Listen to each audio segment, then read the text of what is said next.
Halo semuanya, di sini kita kelompok satu akan mempresentasikan proyek untuk mata kuliah akuntansi biaya dan referensi yang kita pakai yaitu dari buku Cost Accounting karya William K. Carter edisi 14 dan di sini kami akan mempresentasikan tentang manajemen controller dan akuntansi biaya. So sebelum itu saya akan memperkenalkan terlebih dahulu kelompok-kelompok satu ini. Sebelumnya perkenalkan saya Firda Nusipa dengan NIM 11 222 10 226.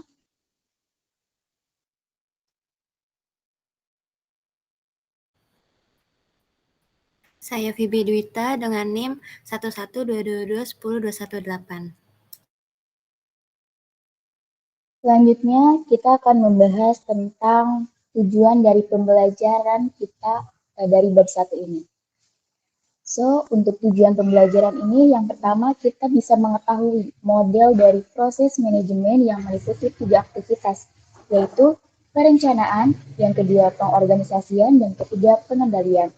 Selanjutnya kita bisa mengidentifikasikan dan membedakan 3 jenis perencanaan jangka pendek, jangka menengah, dan jangka panjang. Dan selanjutnya kita bisa mengidentifikasi dan membedakan tugas-tugas manajemen yang menggunakan sistem informasi terkait biaya cash dan manfaat benefit. Dan selanjutnya kita bisa mengidentifikasi tanggung jawab etis akuntan manajemen. Selanjutnya kita akan membahas apa sih manajemen itu. So, jadi di sini ini manajemen ini meliputi berbagai aktivitas, diantaranya adalah pengambilan keputusan, pemberian perintah, penetapan kebijakan, pemberian tugas, dan imbalan dan penerimaan pegawai. Selanjutnya, dari manajemen ini, menetapkan serangkaian sasaran untuk diraih dengan cara memadukan pengetahuan dan keterampilan yang dimiliki oleh para pegawai. Selanjutnya, dari kegiatan perencanaan dan pengendalian merupakan titik pusat dalam pendekatan organisasi terhadap manajemen. Dan selanjutnya kita akan membahas apa itu fungsi manajemen.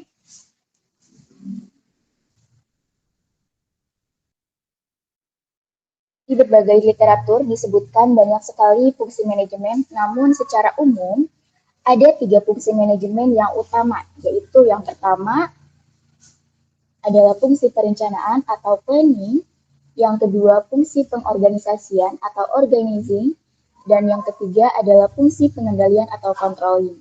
Dan kita akan bahas pertama dulu yaitu perencanaan, yaitu perencanaan itu penyusunan program operasional perusahaan secara detail baik perencanaan jangka panjang, jangka menengah maupun jangka pendek. Sedangkan pengorganisasian adalah penetapan kerangka pelaksanaan kegiatan perusahaan itu sendiri. Dan di dalam pengorganisasian ini juga dilakukan sebuah koordinasi antara berbagai fungsional yang ada di dalam perusahaan, dan fungsi yang terakhir adalah pengendalian, yaitu upaya sistematis yang dilakukan oleh perusahaan untuk mencapai tujuannya.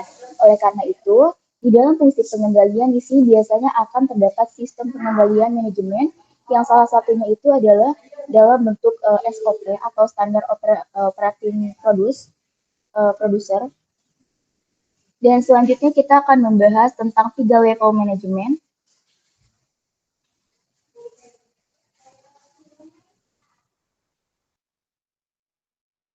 Di sini yang bisa ada di sebuah perusahaan itu yang pertama adalah manajemen eksekutif atau yang bisa disebut dengan top management. Yang kedua adalah manajemen menengah atau middle management. Dan yang ketiga adalah manajemen operasional atau tingkat bawah atau lower management.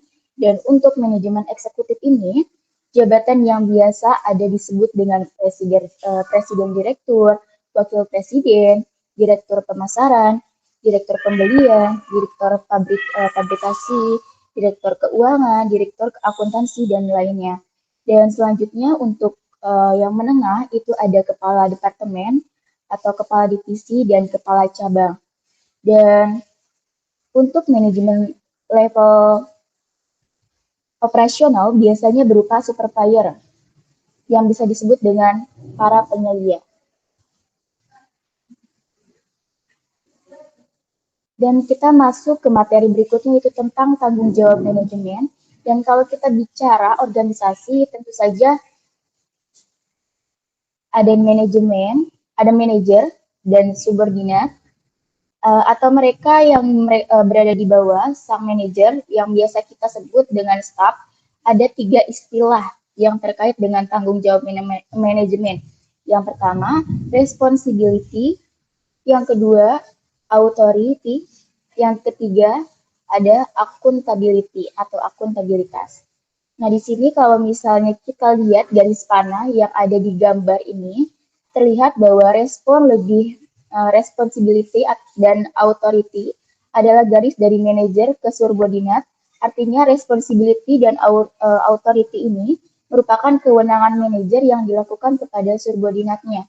Nah, sedangkan si accountability, panahnya ini berasal dari subordinat kepada manajer.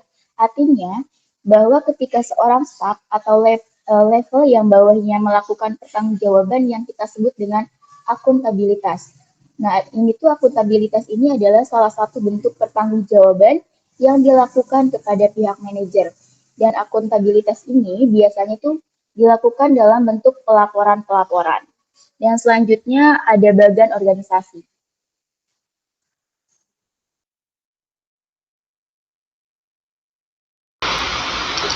Berikut adalah bagan organisasi berdasarkan konsep lini staff yang ada di contoh.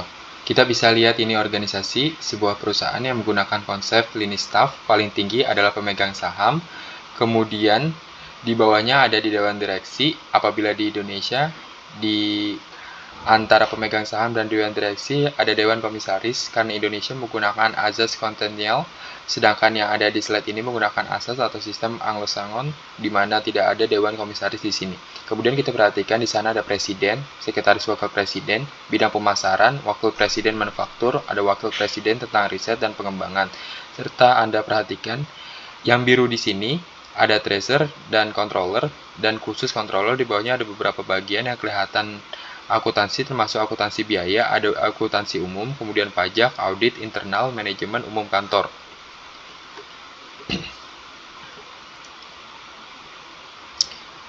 Bisa kita lihat perbedaannya dengan bagan organisasi berdasarkan konsep fungsi atau kerja sama tim. Jadi tetap di atas adalah pemegang saham, bertanggung jawab paling tinggi, kemudian di bawahnya dewan direksi yang bertanggung jawab pada para pemegang saham. Sedangkan di level bawahnya kita tidak mengenal istilah presiden, direktur, tapi yang ada adalah chief eksekutif. Kemudian sini ada sekretaris dan direktur legal, kemudian desainer direktur perencanaan dan pengendalian, membawahi asisten direktur perencanaan dan asisten direktur pengendalian, atau kita sebut dengan controlling, yang inilah manajer-manajer direktur, asisten direktur, dan seterusnya. Jadi kita bisa lihat perbedaan antara kedua bagan organisasi ini.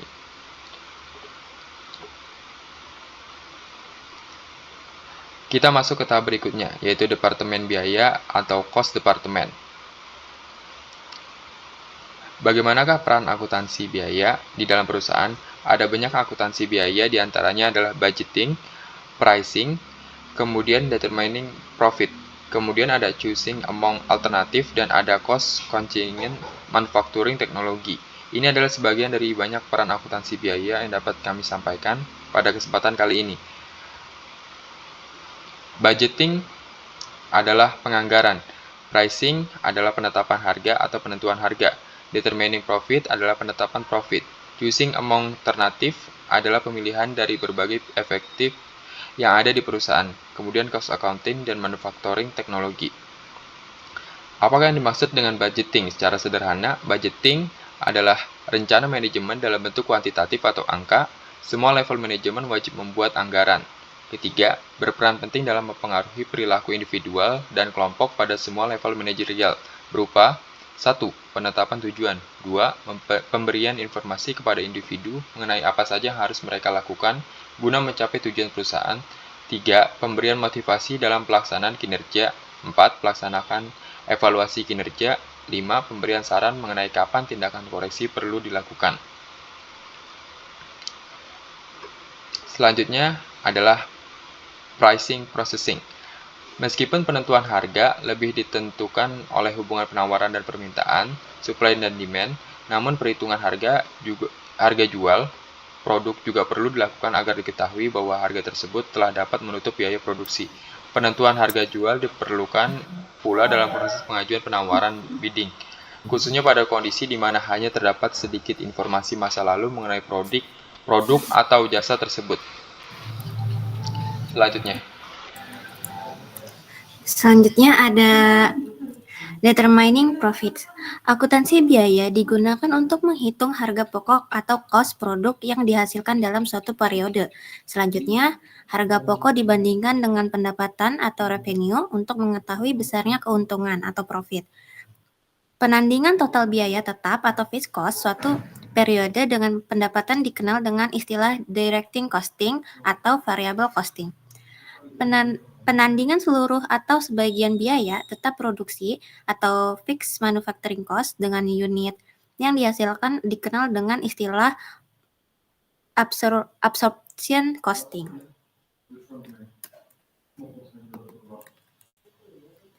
Selanjutnya ada peranan akuntansi biaya. Yang pertama ada choosing among alternative, yang kedua ada cost accounting dan manufacturing technology.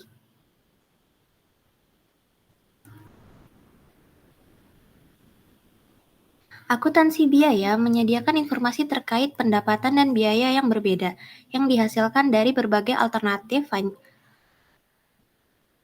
tindakan.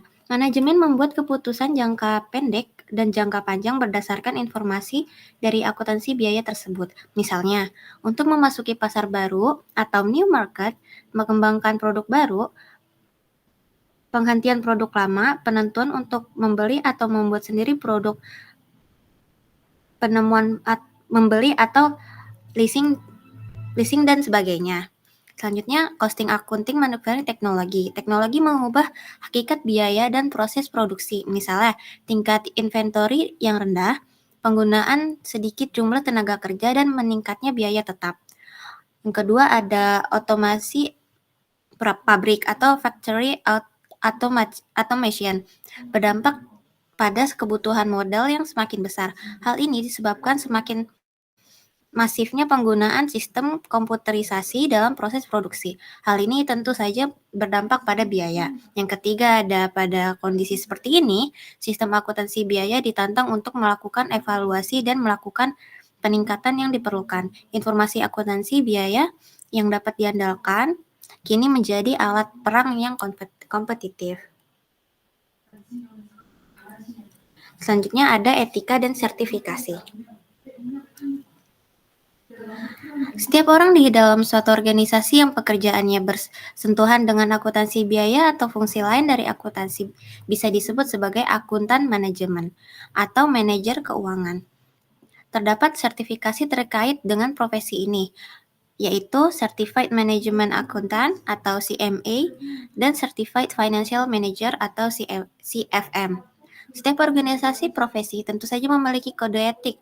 Demikian pula dengan mereka yang telah menyandang CMA atau CFM, maka perilaku mereka harus tunduk pada kode etik yang telah ditetapkan.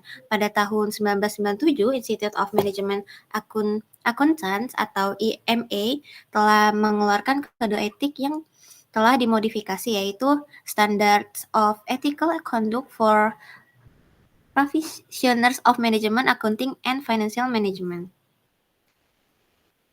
Bagaimana dengan di Indonesia? Di Indonesia memiliki organisasi profesi yang menaungi para akuntan manajemen, yaitu Institut Akuntan Manajemen Indonesia atau disingkat dengan IAMI. Ini berdiri pada tahun 2008 dan memberi sertifikasi kepada mereka yang telah lulus tes.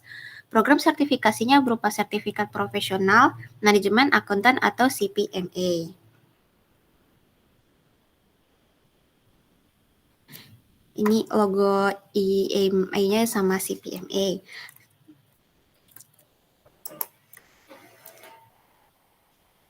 Demikian pembahasan kita untuk bab 1, akuntansi biaya ini adalah hanya sekilas saja untuk pengenalan tentang apa itu akuntansi biaya. Kurang lebihnya mohon maaf. Wassalamualaikum warahmatullahi wabarakatuh.